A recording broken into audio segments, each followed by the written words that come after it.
Okay, so good morning all. I welcome you back again after a short vacation, you can say. I hope you all had a safe Diwali and enjoyed with your family. So let me start today's lecture.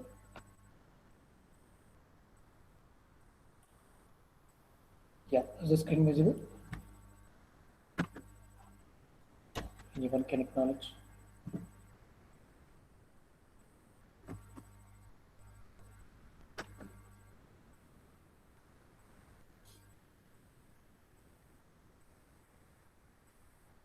Are the slides visible?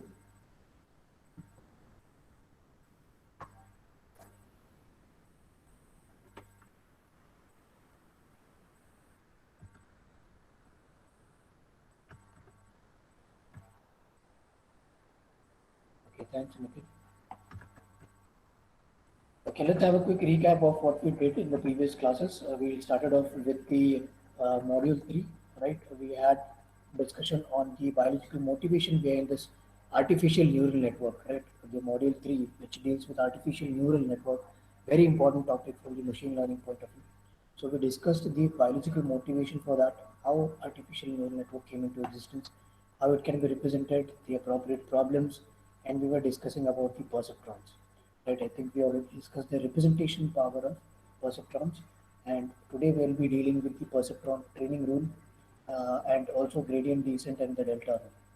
Right, so we started off with defining what artificial neural network, how it helped machine learning to solve some very real-time problems, right? And one of the popular algorithm that is backpropagation.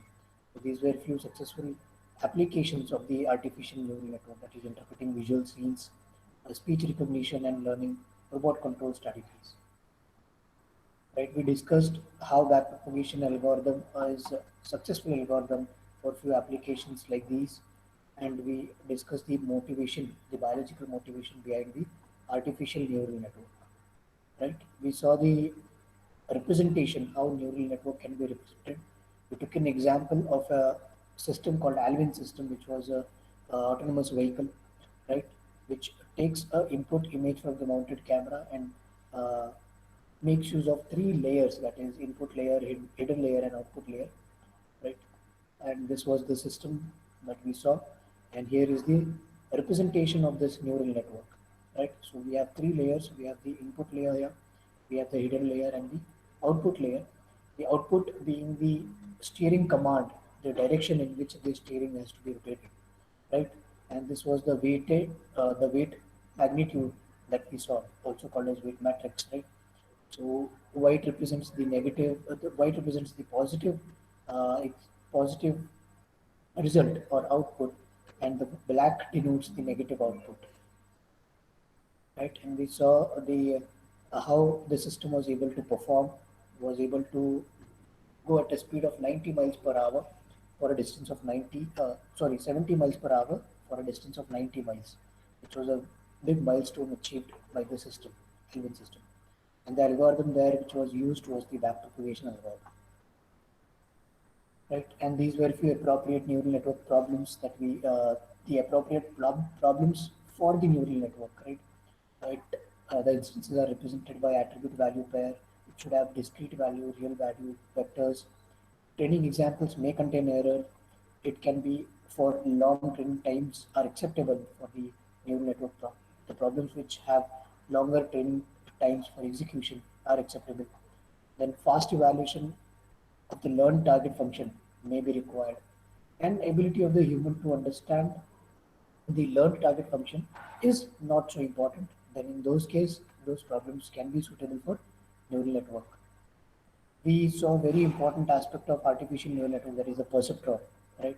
So we have different inputs in the training examples for the uh, perceptron. We had different weights, and then we formulate the how do we calculate the value, the output value given the inputs, right? So we saw the example with respect to this,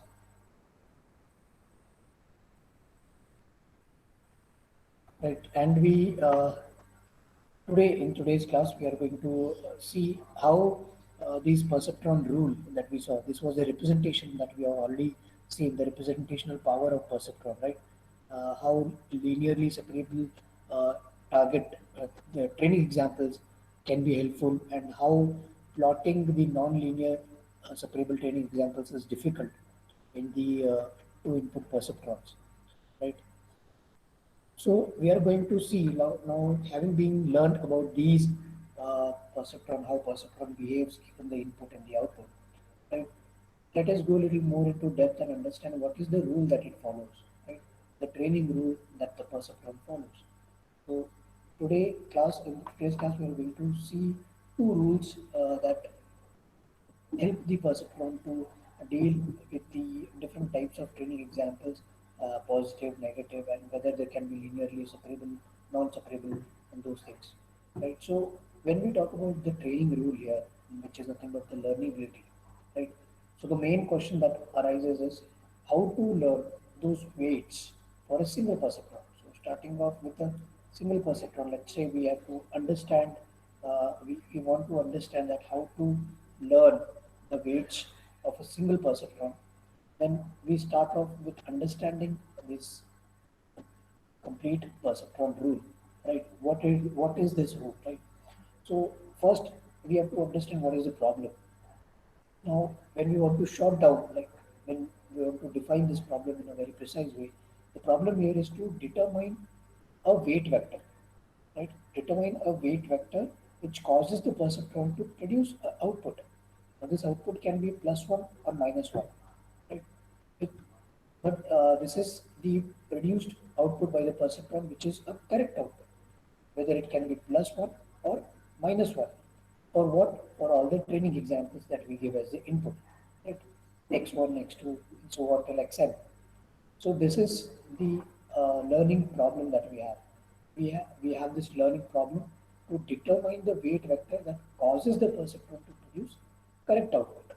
That is, it can be +1 or -1 for all the training examples that are given. Now to do that, we have different rules for these to address this problem. But the two main rules that we are going to see here are the perceptron rule and the delta rule, right? The perceptron rule and the delta rule algorithm. Now, why these two rules? Because these two rules, the perceptron rule and the delta rule, they guarantee to converge to somewhat different acceptable hypothesis under somewhat different conditions. In other words, if I have to say these two rules, that is the perceptron rules and the delta rule, they at least guarantee that all the training examples that we're giving, right, they will converge to few hypotheses, right? They will converge to somewhat acceptable hypothesis under different conditions. So if we have different conditions, we have different acceptable hypotheses. But the point here is it is guaranteed that the data is going to get converged, right? That means it is going to accept, or it is going to adhere to all the rules that we are following here, right? So basically, the data will be fitted, is what we can say in a very layman terms. So these two rules, that is perceptron rule and the delta rule, they at least guarantee that the data is going to converge and going to produce some acceptable hypothesis depending on the different conditions. So that's why it becomes very important to learn these two rule algorithms, the perceptron rule algorithm and the delta rule algorithm. Though there are other several algorithms available, but these two are important from the artificial neural network and the backpropagation algorithm point of view. Right. So we will deep dive into these two rules, that is perceptron rule and delta rule.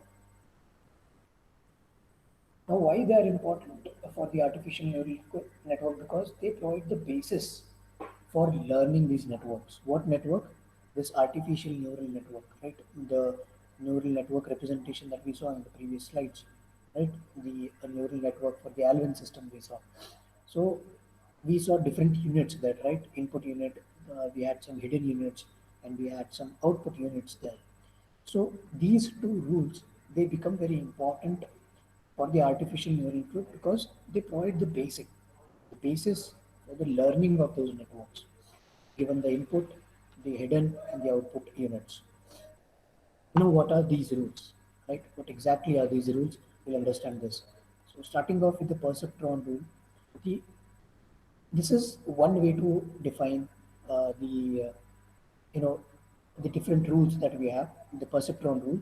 One way is using this perceptron, which is actually what it does. It learns an acceptable weight vector, right? It learns an acceptable weight vector. For example, let's say we already have the data uh, that is the different values for the weight vectors, right, which are acceptable according to training examples. So we this perceptron rule learns an acceptable weight vector, that is to begin with the random weights. Right? We consider these random weights which are acceptable, and then we go on repeat these things. We iteratively apply this perceptron for each of the training examples. Right? Now, what will happen with this? It is kind of a repeated process which we are making the system to undergo in order to learn that particular aspect. Right? So that is one way to do it, right? This is one way to learn an acceptable weight vector by beginning it with a random weights that iteratively apply the perceptron to each training example, right? Note the point here, it is applied iteratively for all the perceptron to each training example and modifying the perceptron weights whenever it is misclassified. In case if the classification is not successful or not correct, then in that case we modify the perceptron weights. So let me show you the diagram and maybe it will be more clear with this. So we have this perceptron here, right? And we have different inputs, right? From x1, x2, x2 to xn, right? And we have different associated weights for these inputs, right? W1, W2, so on till Wn. Now, whenever the input uh, for a combination of the input and the weight vector, whenever there is a misclassification, we can modify these weights, right? We can change the weight values to check whether the weight vector is now acceptable or not, right? So first we start off with uh, a random value for the weights, but if the classification is correct, that is that weight vector is accepted. If the classification is wrong, that is it is misclassified, then we change the value, right? We change the value for the weights. We modify those weights. Now this whole thing is repeated. This whole thing is repeated, iterating through the different training examples many times until the perceptron classifies correctly, right? Until we get the correctly classified uh, perceptron for all the training examples, right? So this is a repetition process. Now, these weights, what I talk about, which are modified, these weights are modified at each step according to the perceptron training rule, right? What it does, it revises those weights. It all the weights that we give as the value, it revises the weight associated with particular input. Let's say for example x1, right? So whatever the weight that we have associated, whatever the weight that we have assigned for input x1, which will be weight 1 w1, it this is the perceptron training rule revises those weight, that is w1, associated with the input x1, right? So this can be represented using this formula, wherein Wi is the weight, right? And the new modified weight will be the change or the delta, right? We call it delta here. This is the modified value, right? This delta Wi is the modified or the changed value or the difference value in the weightage Wi, right? So if in case it is first, I mean for the first input x1, the weight will be w1 implies w1 plus change in w1, which is the modified value. Now, what is this change, right? How can we define this? What is that change? It is actually the difference, right? Difference of what? Difference of the target output that we are looking for and the output, the output that we have got, right? The output generated by that particular perceptron. Now, not just that, but this difference, and the product of the input that we have as the in the perceptron, which is x1,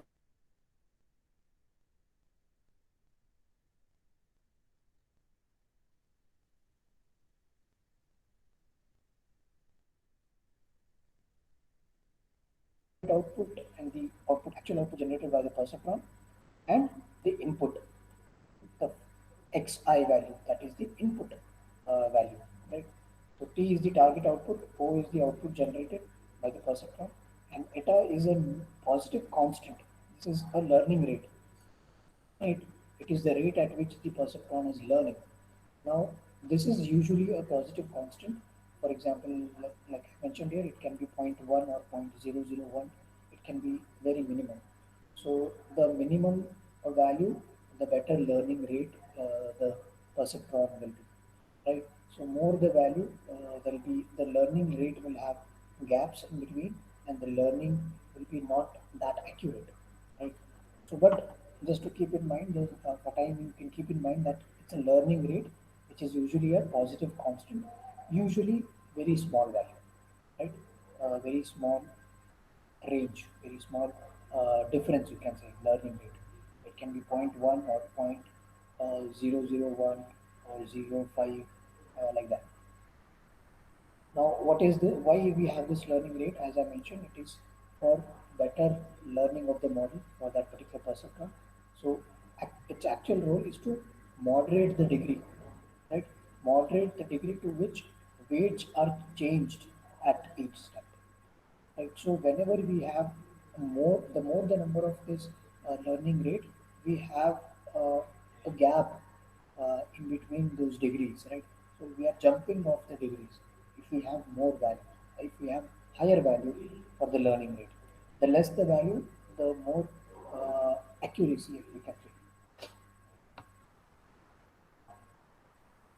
Now, when we discuss about these things, the learning rate and these things, so the question that arises here is why should this update rule converge towards successful weight values?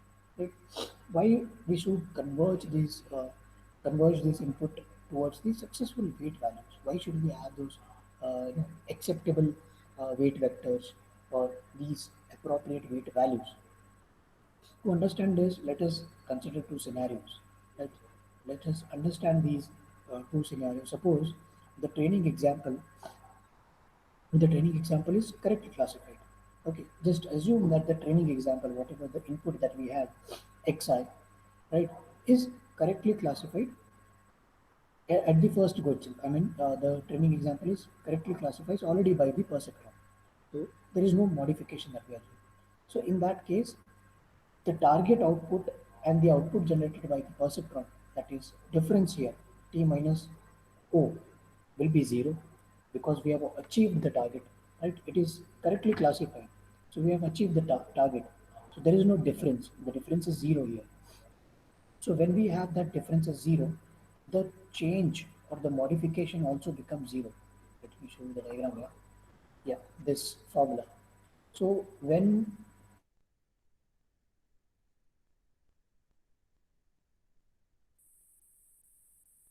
I delta wi, this whole thing becomes 0, right? Because it's a product. Product is 0. So there will be no modification. So that no weights are updated. No weights are updated. This is ideal scenario, you can say, when the training example is correctly classified. But let us consider the other scenario, other case in which suppose the perceptron outputs minus one, the output is minus 1, but whereas our target output is plus 1, so it is exactly opposite, right? There's a huge difference between the output that we have got and the output that we are targeting.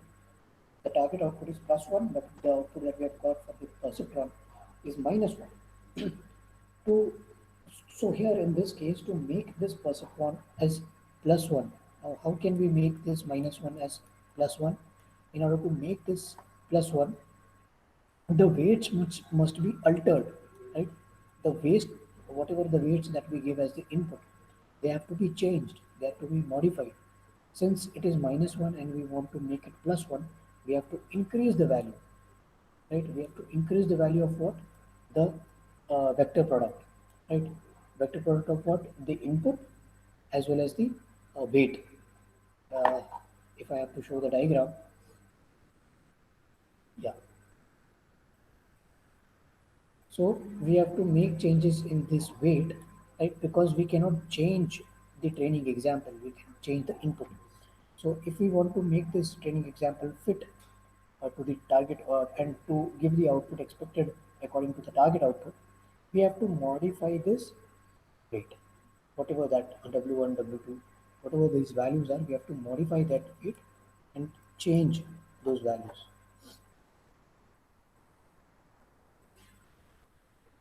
Yeah. So since here the output is -1 and our target is +1, we have to increase the value of the weights, right? So modification will be in the direction of increasing, right? For example, let's say if xi is greater than 0, right? We have the value of xi as greater than 0.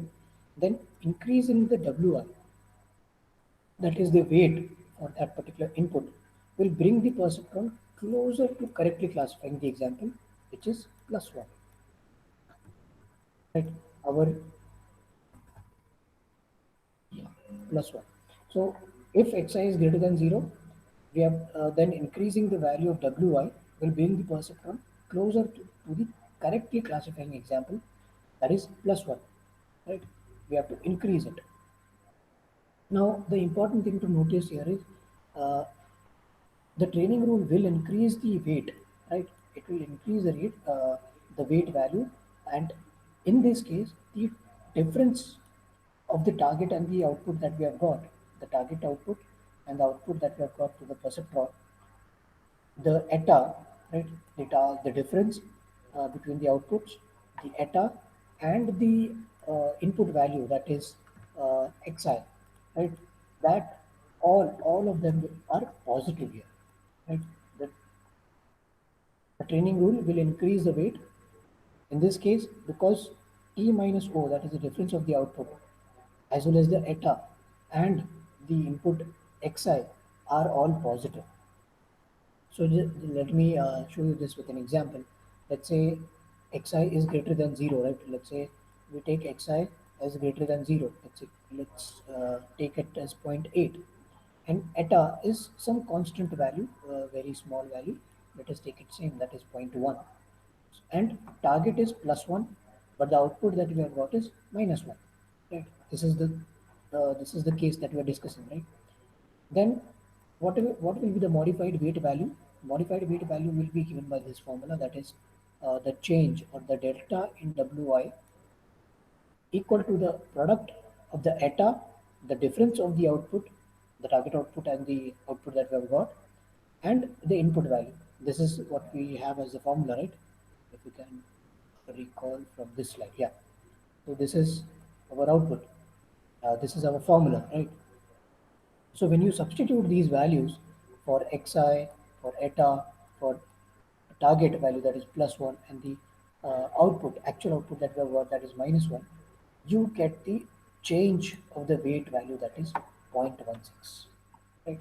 So that is the modified or the update weight for that particular input, right? So this will be the new updated weight for that particular input value to converge to the targeted output, right? Which is +1, +1. Now, on the other hand, let's take the exact reverse of it. Let's take, we define target output as -1 and output that we got as +1, right? So let's say we have target as -1 and output is +1. Then the weights associated with those positive xi will of course decrease, right? It will decrease instead of increasing. So here, in this case, it was increasing, right? But in this case, it will be decreasing, right? So whatever this thing that we have learned here, the above learning procedure, this can prove, this can be proven that we it converge within the finite number of applications for the perceptron training to a weight vector that correctly classifies all the training examples. But when only when it is provided that the training examples are linearly separable. This is very important. We we say that this training rule can only converge within a finite number of applications for all the training examples which are correctly classified only when it is provided that these training examples are linearly separable, right? That is, let me show you the diagram. That is when we have this scenario. And when the training examples are linearly separable, only then these rules will converge to the targeted output. Right? And the question arises how to deal with these things when it is non-linear, right? If the data is non-linearly separable, the conversion is not assured according to this rule, according to the perceptron rule.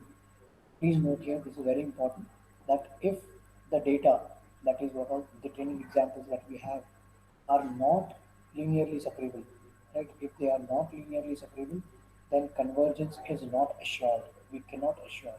But if, if the data is linearly separable, it is guaranteed, it is assured that the convergence is going to take place. But the question arises again, what if the data is not linearly separable and we want to converge it, right? We want to have an assured convergence to it. Then in that case, this problem is addressed by the other rule, that is our second rule, that is the delta rule, right? So the gradient descent in the delta rule is comes into picture when we have this difficulty here, because this rule is designed to overcome this difficulty. Right? Difficulty of what? This rule is designed to overcome this difficulty of converting these non-linearly separable examples, and the delta rule converges towards a best fit. It finds the best fit approximation to the target concept, whatever we have. Now, how this thing is achieved in this delta rule is the key idea behind the delta rule is the gradient descent. Right? As the name suggests, gradient descent.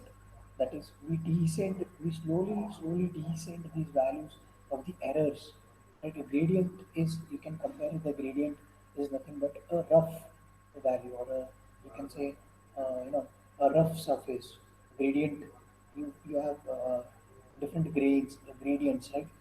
So gradient, you can, in other words, you can term it as errors, or the data which is not required, or uh, the data which needs a polish, right? So those gradients we are slowly going to descend or decrease in order to find the best fit. That is the whole idea behind this gradient descent and the delta. So this idea of the delta rule is to use gradient descent to search the hypothesis space of possible weight vectors to find the weight that best fit the training example, like I said. Right? So the how this thing can be done and why it is important, why this gradient descent is important, right?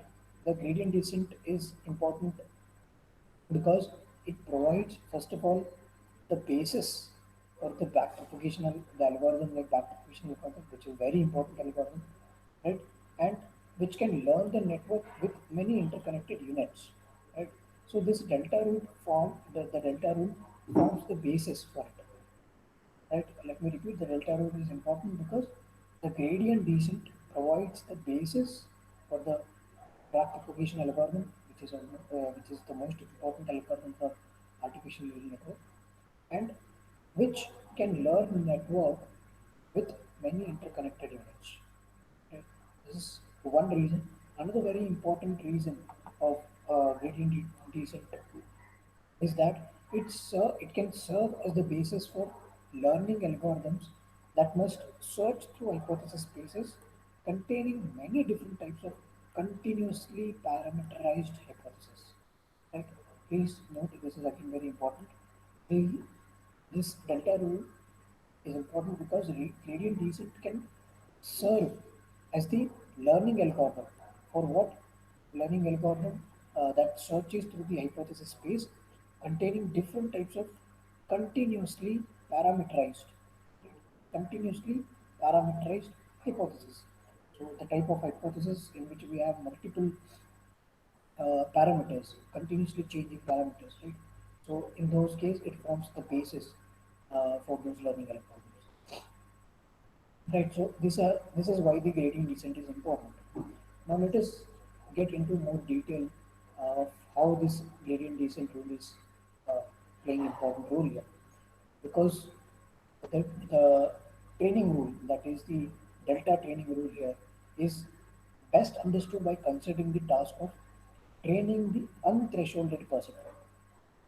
Right? Why unthresholded perceptron? Because there will not be any limit or a threshold to it. Right? So the delta training rule is best understood by considering the task of training and unthresholded perceptron. There is no threshold here, and this is a linear unit for which the output is O given by this formula. This is the output. This is how we define the output here. So it's the output for the value x, which is equal to the dot product of the weight as well as the input value x. Right? It is the dot product. So the linear unit corresponds to the first stage of the perceptron. Thus, this linear unit corresponds to the first stage of the perceptron without any threshold. Right? It is unthresholded perceptron. There is no threshold. Now let us understand, and derive this thing. Like how do we end up with this? Right. So in order to derive a weight learning rule for linear units, we first have to specify the measure for the training error. Right. We have to define what is this error. How do we define that? What is error? Error for what? Error of a hypothesis that is nothing but weight vector. Right. How these errors are related to these training examples is what we are going to define. Now there are multiple ways to define errors, right? There can be multiple possibilities. You can assume few things and say that this can be an error, right? But out of these many types of errors, there are many ways to define these errors. But one common measure that we can that will turn out to be especially convenient, right? Convenient from finding the gradient point of view is defining the error like this. Now, this is one definition of error, right? This is one way how we can define an error. What can be an error? Right? Error can be, as you can see here, E denotes the error for the weight vector, right? And it is equal to the half of the summation of the square of the differences of output. Right? Let me repeat. The error is nothing but the half or the average, you can say, or half of the summation of the squared difference. Squared difference of what? The targeted training example D and the output, actual output training example. So that will give us the difference. That is nothing but the error. Right? Here, as you can see, D is the set of training examples. Right? Uh, TD is the target output for the training example D, right? And OD is the output for the linear unit for the training example D. So this is one very convenient way to define an error. Now, the error or the gradient that we are talking about. Now, these in this particular slide, as you can see, we have defined the error, but there are few things that we have to understand here. That is, for example, the error, that is E of a weight vector. It is simply the half the square difference between the target output, right, and the actual uh, here unit output, that is OD, right, and summed overall training examples. It is the summation of all these things as I've defined.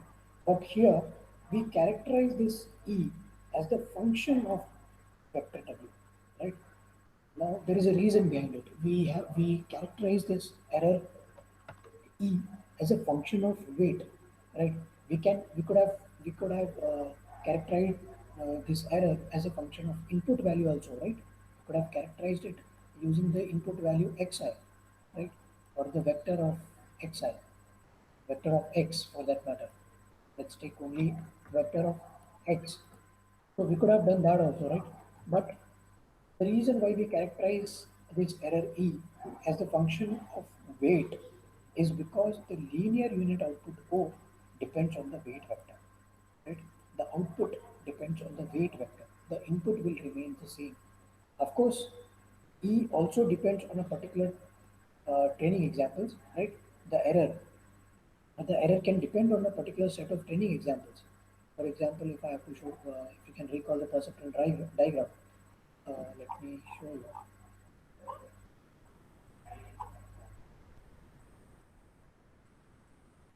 Yeah.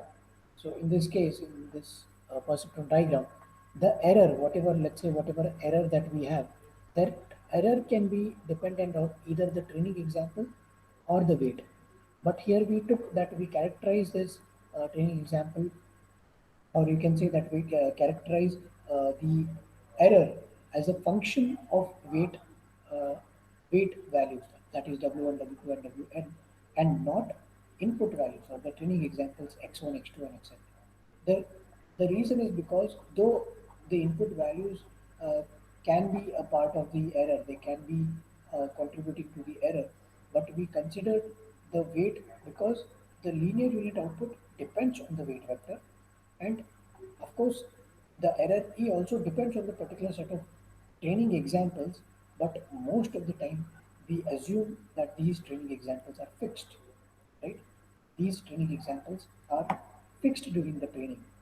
So whatever the model that you are training, whatever the system that you are training, the training example, we assume that these training examples will remain same, and we have to make this training example fit to the expected target concept, right? So we have to, in order to converge on the ultimate output.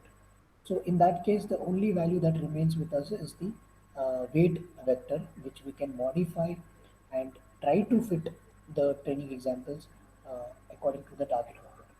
So that is the reason that we characterize error E as the function of weight and not as the function of x, right? Because the linear unit output depends on this weight vector, right? And error depends on the particular set of training examples also, but we usually don't change those training examples. We keep the training examples fixed. That is the assumption that we have, right? So I hope that was understood to you. Let me take any doubts if you have any. Yeah,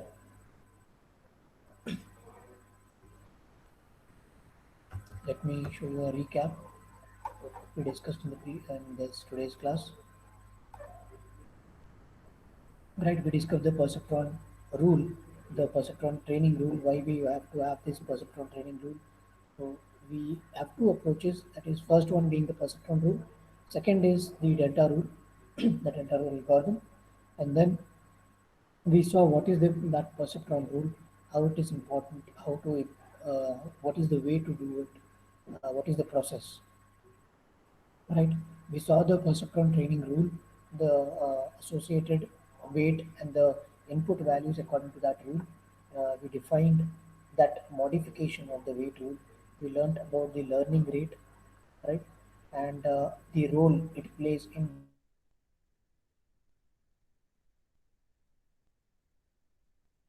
problem. That is, why should this update rule converge towards a successful weight value? We saw the reason for it, different scenarios. We discussed two scenarios here, right? That is when we have correctly classified data.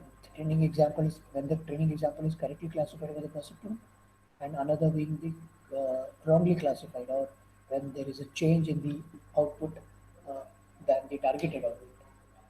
Then in that case, how can we go about to solve that problem and try to fit that training example by changing the value of the weight, right, associated with that particular training example, right? And we also saw that the perceptron rule is only applicable when we have linearly separable training examples as the input, and it will not guarantee the convergence if we have not linearly separable output.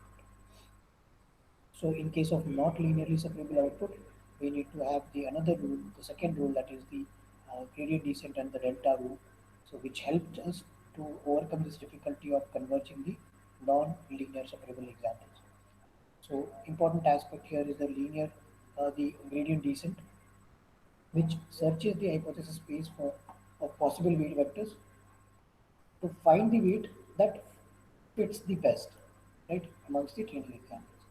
And we also saw the importance of the gradient descent, the two important aspect of gradient descent, why we use gradient descent, and we defined the output for it and also the error for the delta rule, right? So how can we define an error and why we choose to have the error function, the error which is the function of weight and not input, right? We saw that also. So I hope this thing is clear. If you have any doubt, you can ask. We still have 5 minutes for doubt clarification.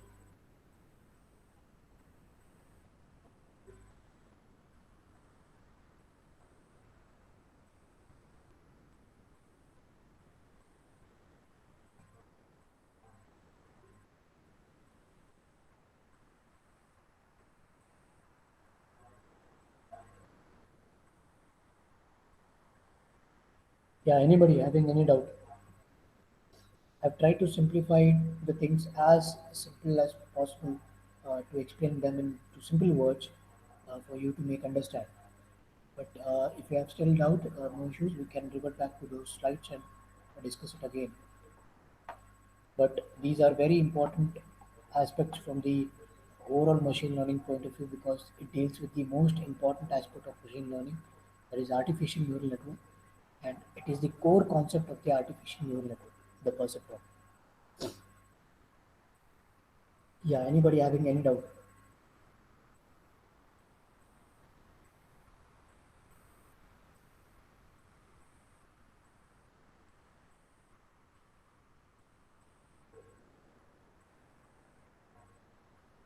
Yeah, please respond, guys.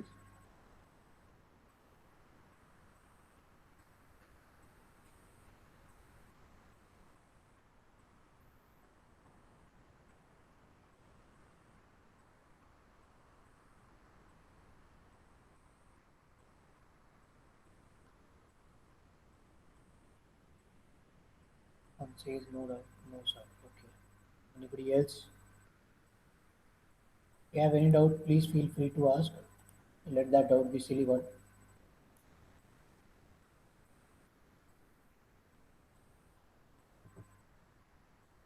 In case there are no doubts, then we shall conclude the lecture. Uh, you are free to leave. Thank you.